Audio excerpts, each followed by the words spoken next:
children. I am Runa ma'am and I am back with your class 5 English 2 poetry, that is from a railway carriage.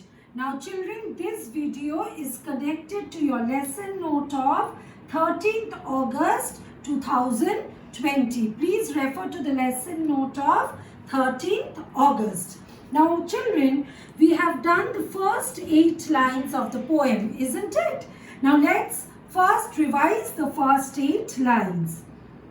Please look at your textbook, page number 84, okay?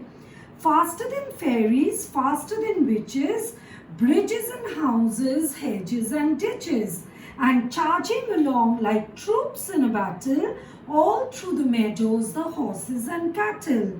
And all of the sides of the hill and plain fly as thick as driving rain, and ever again in the wink of an eye, painted stations whistle by.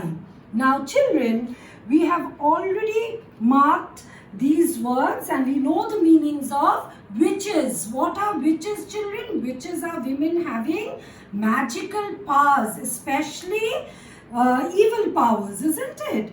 Now, what do you mean by battle? Battle is a fight between organized armed forces. We discussed this earlier. Now children, what do you mean by wink? Wink of an eye. Wink means close and open one eye quickly, typically to indicate that something is a joke or a secret, okay?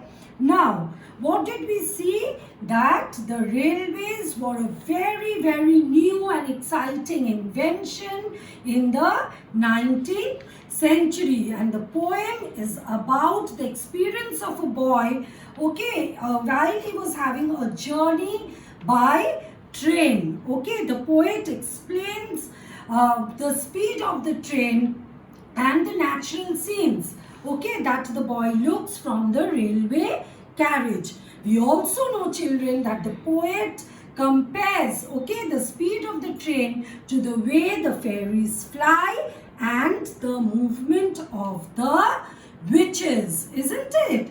Now, we have done the first 4 lines in the previous class. We also did the next 4 lines in our previous class also, isn't it?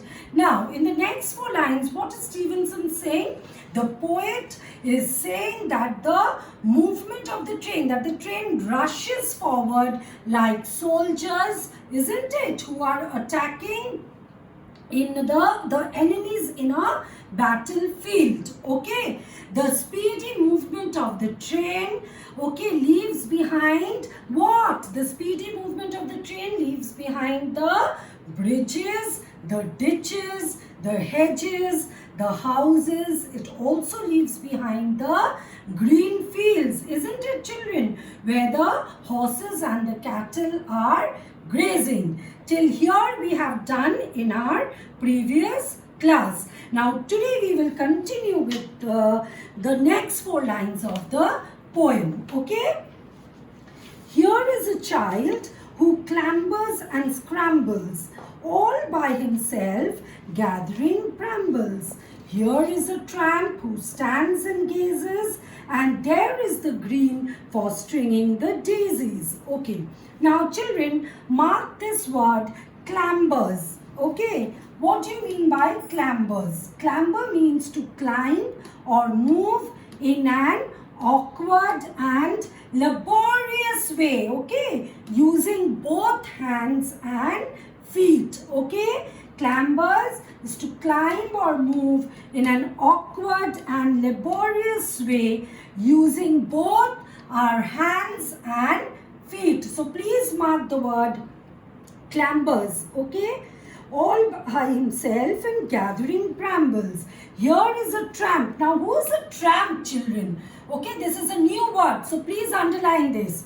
Tramp, a homeless person without job and who moves from one place to another asking for food or money, okay. A homeless person who moves from one place to another to seek a job and for asking food or money. Okay, now what does these 4 lines mean? The poet sees a child climbing a steep ground and collecting berries. Okay, children, during climbing. So what is the child collecting? The child is collecting berries during climbing. He also sees a homeless person who looks at the train with amazement, with surprise, because he has never been on a train journey. Okay, and as the train moves forward, okay, so he sees some ladies, and what are the ladies doing? The ladies are sitting in a common village, grassy land, making garlands with what flowers, children? With daisy flowers. Okay, the women, they are making garlands with daisy flowers. Okay, now today we will do till here. Okay, revise the poem, children, and we will continue with this in our next class. Okay, and please take care of yourselves, and thank you, children.